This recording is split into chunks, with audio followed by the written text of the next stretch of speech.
Hello and welcome to the first iteration of the Popcorn Hounds. I am Eli, and alongside me are the fellow Popcorn Hounds, Xavier, and our resident Fro Ninja, Huey. Say welcome, guys. Hey, what's up, guys? And what's going on?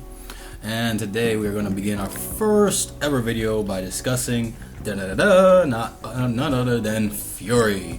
And I have to really say, this was a really good movie to sit down and watch. I agree.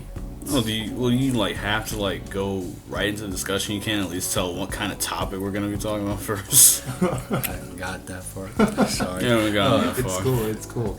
Anyway, well, this is our movie iteration of our random discussions, and not to just say like random as shit, but we're just random. Screw it. Well, yeah, guys. What you thought about the movie? Like, I have to really say, like, there were some scenes that I knew blew over your heads, but yeah. Xavier, how about you start? Oh, you saw this movie before either me or you came by and saw it. This is true. I saw it a week before, but overall, I thought it was an awesome movie. It's kind of graphic. Eli, being the smart man that he is, explained some stuff to me, especially the first scene about the horse, the white horse, and death, and Brad Pitt jumps off his sergeant character. There we go. The sergeant character, yeah. But Brad Pitt, he jumps off his tank and he just knifes this guy right in the neck. And it's just awesome. This is a story about, 5 guys in the tank. Well, 5 assholes in the tank. Pretty much 5 assholes.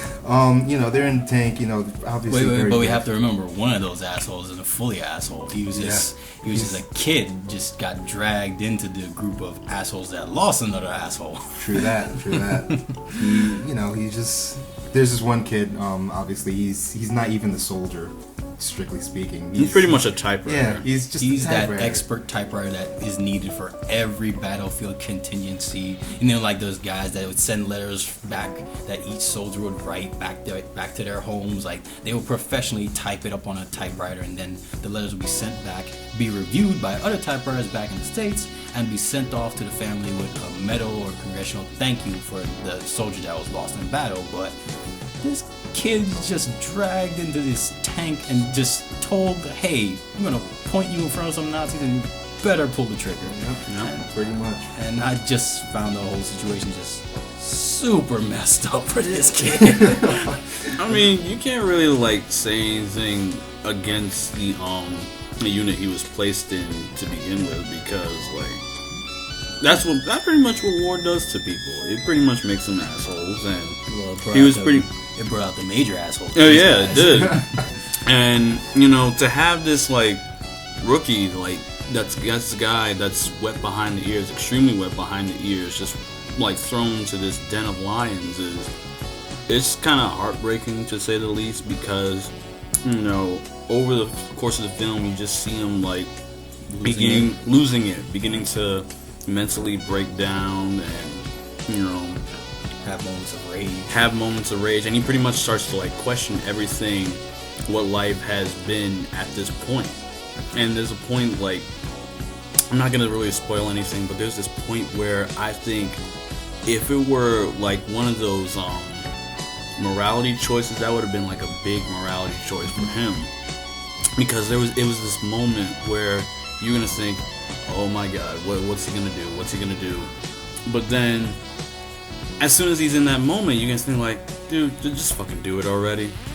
And I have to agree, the setup for this movie was great. The position, where every camera shot was taken, really nice. They obviously knew what they were doing when they went into this movie, and I have to give credit to Brad for just saying hey, I'm gonna be a part of this crazy tank unit. I'm gonna continue with my exaggerated accent, but I have to honestly say this movie was a big plus.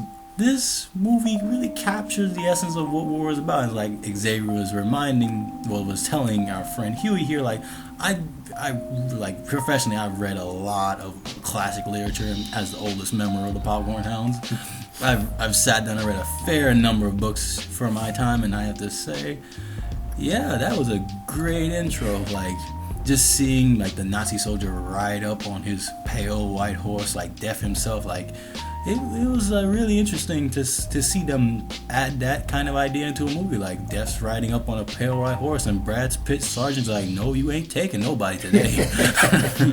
And just to see him knife that Nazi soldier right in the neck, and him climb back into the driver's seat of his tank and just grab whatever medals or weapons he can off the Nazis, to just tell his guys like, "Hey, move forward," and they're just going forward in the battle all heroically.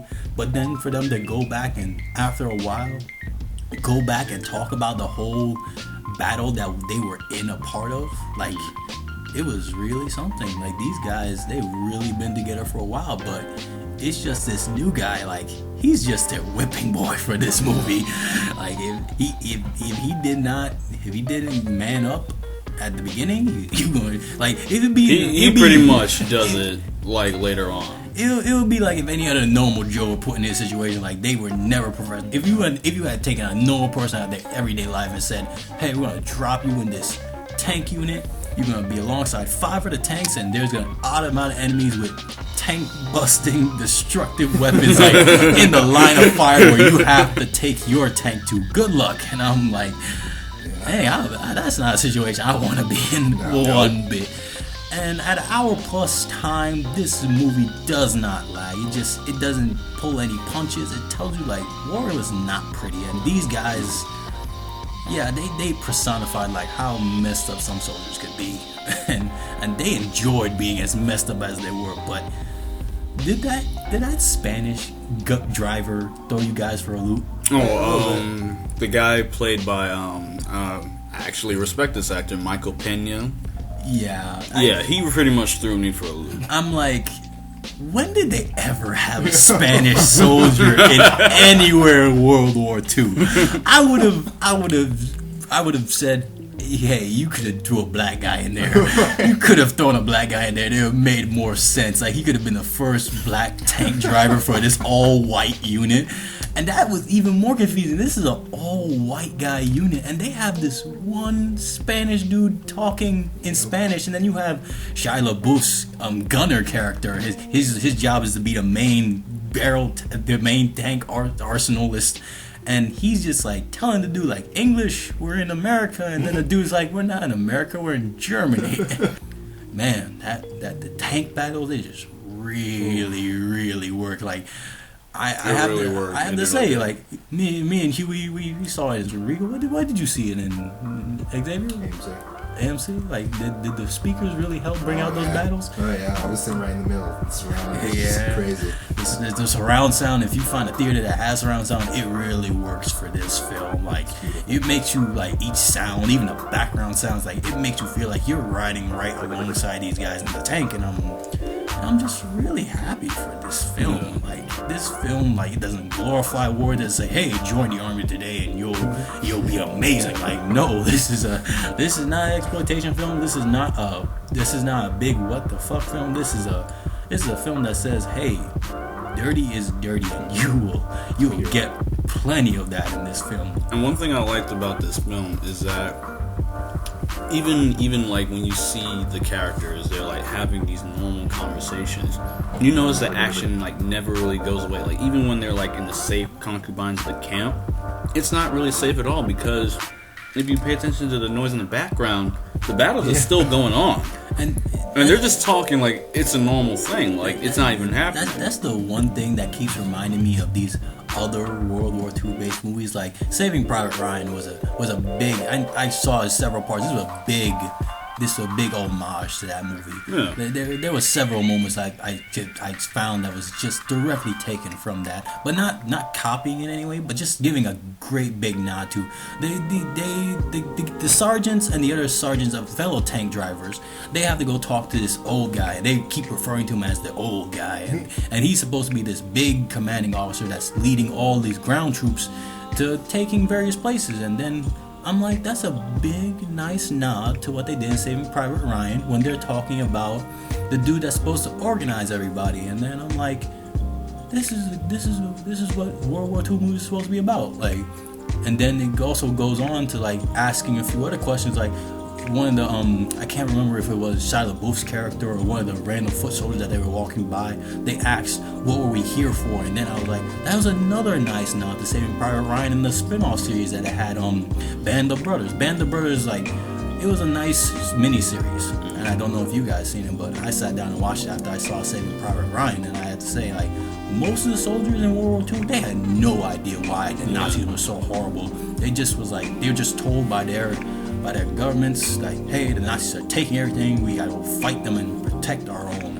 This was one of the things in World War II that happened, and this is no way in any shape or form exploitation. This is pure raw ideals that each person in this tank has to deal with, and not one of them, not one of them are really that bad of an asshole. They even have moments where they just have finished a fight and they say, "Best job I ever had," and they all repeat that phrase. And I'm like, these guys, they may have serious cases of mental problem, but at least they understand, like, why are they here? They're here to provide help for fellow troops that have no means of dealing with these high-powered weapons that the Nazis have on their own. And I still say this is a really good themes in this movie. And if you have time, this is well worth its radar rating. And see each one of y'all, how y'all ending comments on this movie?